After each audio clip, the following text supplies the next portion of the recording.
خۆشەویستان ئەو کاتەوە باش ئەوڕۆ بە پێشنیاری یەک لەو دۆستانەی کە لە فەیسبووک کۆمنتی دانابوو ئەو چەند پیتە دەنگدارەی کوردی یان حروفی سەداداری کوتاهی بە فارسی پیتە دەنگدارەکانی کوردیتان پێ دەڵێم. لە فارسیدا لە زمانی فارسیدا ئەمە ئا ئێ ئۆمان هەیە، حروفی سەداداری کوتە. هەمان ئەو حرفانە لە کوردیدا ئەوا دەبن.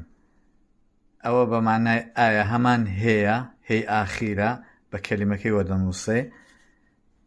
ئەوە بە معنای ئێ هەمان دەبێتە یێ، ئەمە یێ دەنووسین بەڵام حوتێکی لەسەر دادنین سووچی دەکا، ئەو حوتە حرفەکەمان سووک دەکا. بەبێ ئەو حوتە ئەو یە ئی دەخێندرێتەوە، ئی دەخێندرێتەوە، بەڵام ئەو حوتەی دادنین دەبێتە ئێ. دوایە ئۆ لە زمانی کوردیدا ئەوا دەخێندرێتەوە، ئەوا دەنووسرێ، حوتێکی لەسەر دەبێ. یەکێک لە هەڵەکانی کە زۆربەی ئەو خەڵکانی کە فارسی دەزانن و کوردی دەنووسن ئەوە پێیان وایە هەر واوێک حوتیان لەسەردانا ئەو بۆ دەبێتە کوردی. تکایە وا مەکەن، حوت ئەو حوتە لە کەم جیان دەگرێتەوە، لە هەموو جێگایەکی نایگرێتەوە. ئێستا دەبێت بزانین لە چ جێگایەکی دەگرێتەوە. بۆ وێنە ئێستا ئەمە باسی حرفی ئە دەکەین، پیتی ئا دەکەین. مەسەلەن لە فارسیدا شەڕ ئەوا دەنووسرێ کە ئەوەی بۆ دانانێن معمولەن ئەوا دەنووسێ، ئەوە شەڕ، ئەوە فارسیە. بەس ئەمە بمان هەیە هەر ئەو شەڕەی بە کوردی بنووسین ئەوا دەنووسین. کەوا بوو ئەو هەیە دەبێتە ئەو هەیە معادلی ئەو ئایە شەڕ. یا مەسەلەن لە فارسیدا ئەمە دەنووسین خەر، خەر ئەوا دەنووسرێ، بەڵام هەر ئەو خەرە ئەگە بمانێت بە کوردی بینووسین وەلی مەسەلەن فارسەکەی بکەینە نووسراوەی کوردی بە ئەدەبیاتی کوردی بینووسین ئەوا دەنووسێ خەر.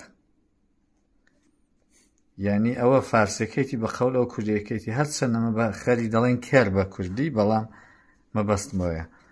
یا خودی کەر ئەوا دەنووسرێ کەر. ئەمن دیتومە لە فەیسبووک زۆر کەس کەری ئەوا نووسیوە. ئەوە کەرە فارسیە، کێوڕێ کە دەبێت ئەوەی بۆ دابنێ، بەڵام لە کوردیدا ئەمە ئەو ئاو ئێ و ئۆیەمان ئەوا دانانین، کەسرە و فەتحە و زەممەمان نییە، کەوا بوو لە کوردیدا ئەمە حرفێکی تەواومان هەیە کەر. یا تەڕ، تەڕ ئەوا دەنووسرێ. دیارە دوای پێتان دەڵم ئەو ڕێژ حوتێکی دەگرێ، ئەوە دەرسی دوایمان دەبێت جارێ ئەوەندەی فێر بن. تەڕ، هەر ئەو تەڕە بە فارسی ئەوا دەنووسرێ تەڕ. ئەوە مەسەلەن باسی. یان مەسەلەن کەلیمەی مەست لە فارسیدا ئەمە کەلیمەی مەستمان مەست ئەوا دەنووسرێ، مەست دەندەیەکی کەم بوو. ئەمە لە کوردیدا ئەوەی ئەوا دەنووسرین، دەجێ ئای ئەو هەیە دادنین مەست. دوای با بچینە کەلیمەی بۆینە ئۆ، حرفی ئۆ. حرفی ئۆ مەسەلەن فارس دەنووسن شۆرشۆرە ئاب، مەسەلەن شۆرشۆر ئەوا دەنووسرێ شۆرشۆر. ئەمە هەر ئەو شۆرە ئەگە بنووسین ئەوا دەنووسرێ و یەکی و حوتێکی سەن. ئەو حوتە سووکی دەکا، دەبێتە ئۆ شۆر. ئەمە ئەگەمە ئەو بەبێ حوتی بنووسین دەبێتە شور. مەسەلەن کورد بەبێ حوت دەبێتە کورد. هەر ئەو کوردە حوتی بۆ دانین دەبێتە کۆرد، کۆرد سووکی دەکا حرفەکەی. ئەوە ئوویە، ئەوە ئۆیە، کۆرد. یا مەسەلەن فارس سۆرنای ئەوا دەنووسن، سۆرنا ئێمە ئەوا دەنووسین بە کوردی ئەگە بمانێت سۆرنای بکەینە کوردی سۆ حوتێکی لەسەر دادنین سۆرنا ئەگە حوتەکەی لەسەر نەبێ دەبێتە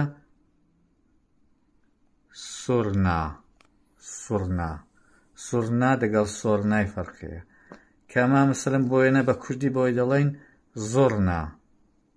زۆرنا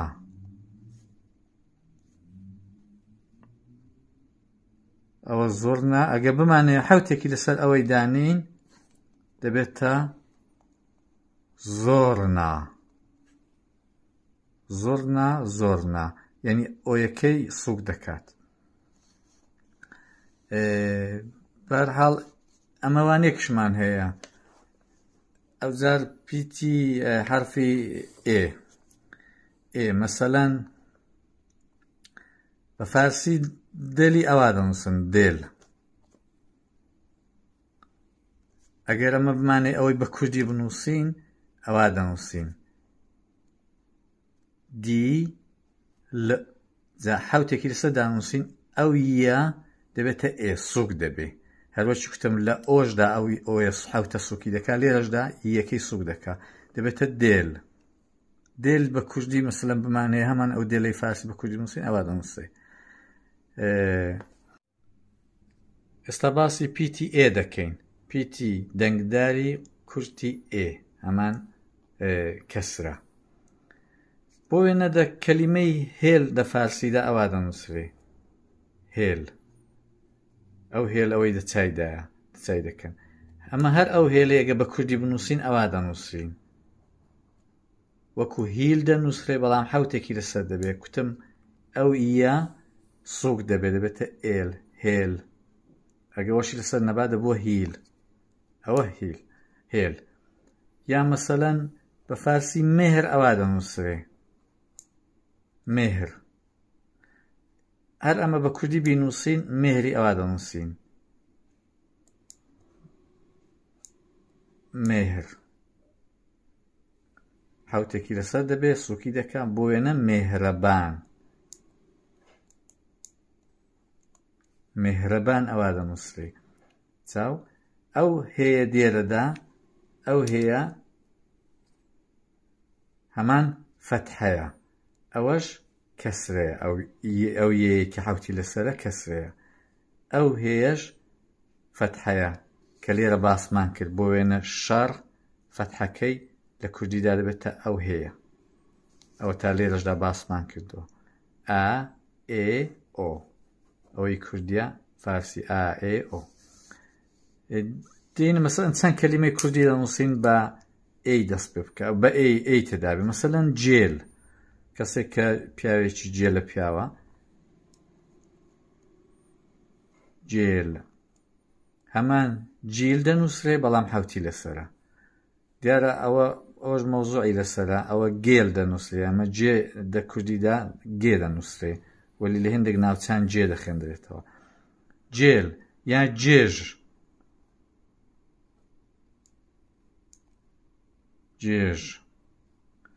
یعنی جیژ دەنووسرێ و حوتێکی لەسەر دارمێ یا مەسەلەن خێل کەسێک کە چاوی خوارە خێلە خێل یا مەسەلەن چێژ ئەگەر خواردنێک کە چێژ و تامی هەبێ